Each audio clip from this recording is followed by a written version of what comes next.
Hello bachcho, let's read out the question first. A plano-convex lens is made up of material refractive index n. When a small object is placed 30 centimeter away in front of curved surface of the lens, an image of double the size of object is produced. Due to reflection from the convex surface of the lens, another faint image is observed at a distance of 10 centimeter away from the lens. So which of the following statements is true here that we have to find. So let's go through the solution. But before of that, let's see the key concept which we are going to use here for this question. तो generally यहाँ पर lens की बात हो रही है, सो इसके लिए हम लेंस फॉर्मूले का यूज करेंगे और you can say the refraction formula that is 1 by v minus 1 by u is equals to 1 by f and secondly हम यूज कर लेंगे मिरर फॉर्मूले का that is 1 by v plus 1 by u is equals to 1 by f.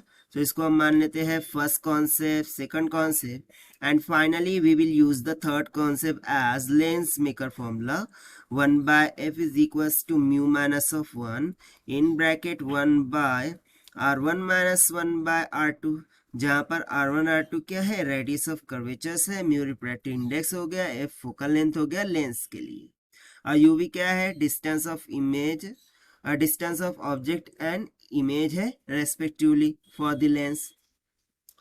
तो सबसे पहले यहाँ पर यदि मैं क्या बोल रहा है उसे अंडरस्टैंड करूँ. सो लेट्स सपोज कि जैसा कि हमें बोल रहा है हमारे पास एक प्लानो कॉन्वेक्स लेंस है, यानी कि कुछ इस तरीके का होगा, ठीक है. उसका रिफ्रैक्टिव इंडेक्स n के इक्वल गिवन है और प्लानो कॉन्वेक्स लेंस से 30 सेंटीमीटर के डिस्टेंस पर क्या रखा है, ऑब्जेक्ट रखा हुआ है, ठीक है. अब उसकी इमेज कुछ प्रोड्यूस होती है after some reflection from the convex surface of lens and another faint image जो कि ऑब्जर्व की जाती है at 10 centimetre away from the lens.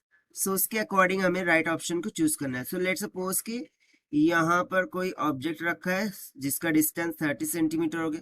So generally according to sign convention इस साइड को हम क्या कंसिडर करते हैं, निगेटिव, और पोल की इस साइड को हम क्या कंसिडर करते हैं, positive. This is the sign convention rule.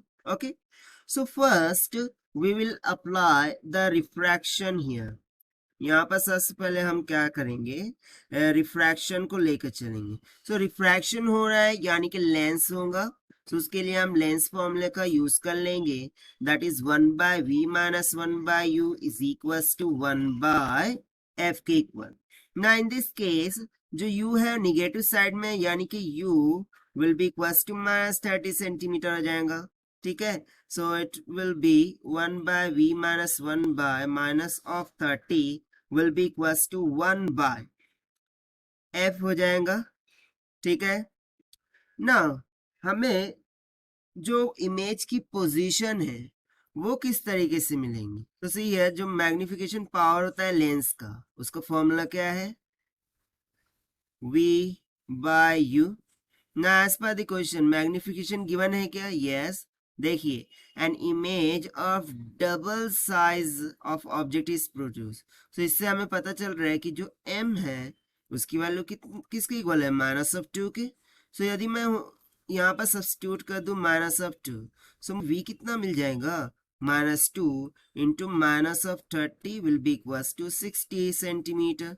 बस उसी को हम यहाँ पर सब्स्टिट्यूट कर देंगे. सो मुझे फोकल लेंथ मिल जाएगी 1 by 60 minus minus will be plus 1 by 30 will be equals to 1 by f.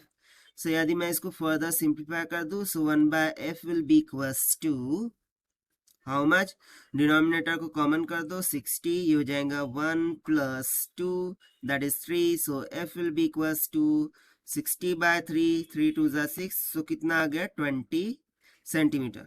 So focal length आ गई 20 सेंटीमीटर, ठीक है. So just keep in mind we are going to use it for further calculations. Now second thing हम यहाँ पर अब reflection लगा देंगे। हमने पहले क्या लगाया था, रिफ्रैक्शन, अब लगा देंगे रिफ्लेक्शन। सो रिफ्लेक्शन हो रहा है यानी कि मिरर हो गया, उसके लिए मिरर फॉर्मूला यूज कर लेंगे, 1/v plus 1/u is equals to 1/f। ठीक है। सो यदि मैं इसके अकॉर्डिंग जाऊं, सो मुझे मिरर के लिए we know the formula, radius of curvature क्या आता है, ट्वाइस ऑफ एफ के इक्वल होता है। सो यहाँ से जो एफ की वैल्यू है वो किसके इक्वल हो जाएंगी, r/2 के, उसे हम यहाँ पर सब्स्टिट्यूट कर देंगे। सो ये हो जाएगा 1/v प्लस 1 अगेन u क्या है -30 centimetre, it will be equals to 1/r/2 ना। इस कंडीशन में देखिए हमें गिवन है कि जो फेंट इमेज ऑब्जर्व हो रही है वो at a distance of 10 centimetre away from the lens है।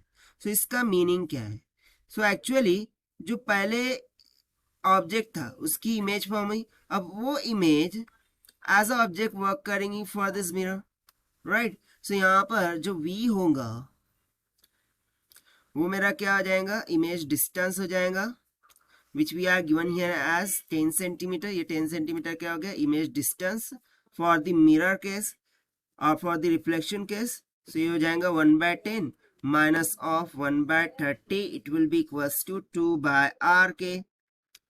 सो यदि इसको फर्दर सिंप्लीफाई करें सो मुझे r किसके इक्वल मिल जाएगा, r will be equals to, ये हो जाएगा 30 डिवाइडेड बाय, यहाँ पर हो जाएगा 3 - 1 और ये 2 उधर जाके क्या हो जाएगा, मल्टीप्लाई हो जाएगा लाइक दिस। सो यहाँ से 2 कैंसिल हो गया, सिंपली r मेरा कितना निकल के आ गया, 30 सेंटीमीटर। सो मेरा रेडियस ऑफ कर्वेचर यहाँ से निकल के आ गया है 30 सेंटीमीटर के। Now what we need here, we need the refractive index, क्योंकि देखिए यहाँ पर रिफ्रैक्टिव इंडेक्स हमें क्या गिवन था, n के इक्वल, उसकी वैल्यू हमें अननोन है, तो चलिए हम उसे भी फाइंड आउट कर लेते हैं। तो कैसे फाइंड करेंगे, उसके लिए हमने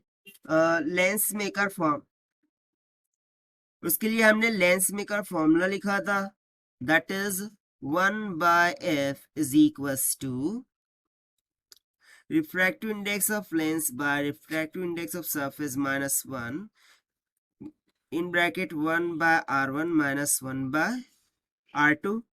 ना यहाँ पर हम वैल्यू सब्स्टिट्यूट कर देंगे, फोकल लेंथ कितनी आई थी 20, सो हो जाएगा 1/20 इन ब्रैकेट लेंस के लिए क्या है, refractive index 1 divided by air के लिए 1 होता है minus of 1 in bracket 1 by ना r1 यहाँ पर होगा 30 centimetre, see calculated here, right, just before of it, that is 30 centimetre minus of 1 by, और मिरर के केस में we know that कि r1 हो जाता है r के इक्वल और r2 किसको टेंस करता है, इन्फिनिटी को।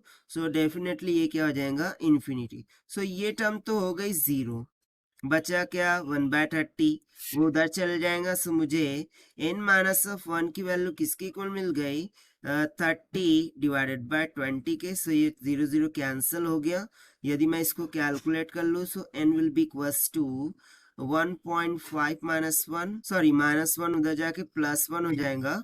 सो 1.5 + 1 कितना हो जाएगा, 2.5 के इक्वल। सो यहाँ से मुझे रिफ्रैक्टिव इंडेक्स भी निकल के आ गया, that is 2.5। Now we will check the options here. So option में देखिए, फर्स्ट ऑप्शन में क्या बोल रहा है, the refractive index of lens is 2.5. Yes, this is absolutely correct because we have just found this. Now second में बोल रहा है the radius of curvature of convex surface is 45. No, it is not correct because we have found radius of curvature as 30. So ये second option क्या हो गया, wrong हो गया।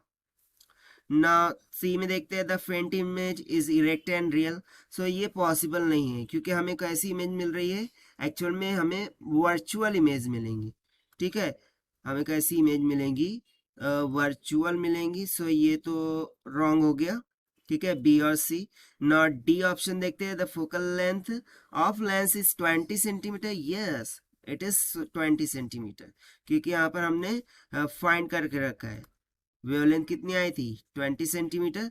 सो ये भी क्या हो गया, करेक्ट हो गया. The focal length of lens is 20 centimetre. So यहाँ से कौन कौन से ऑप्शन करेक्ट हो गए? Option A and option D. So this is the required solution which we have solved by using the lens formula and mirror formula concept. So this is the required solution. I hope you understood it well. Best of luck. Thank you.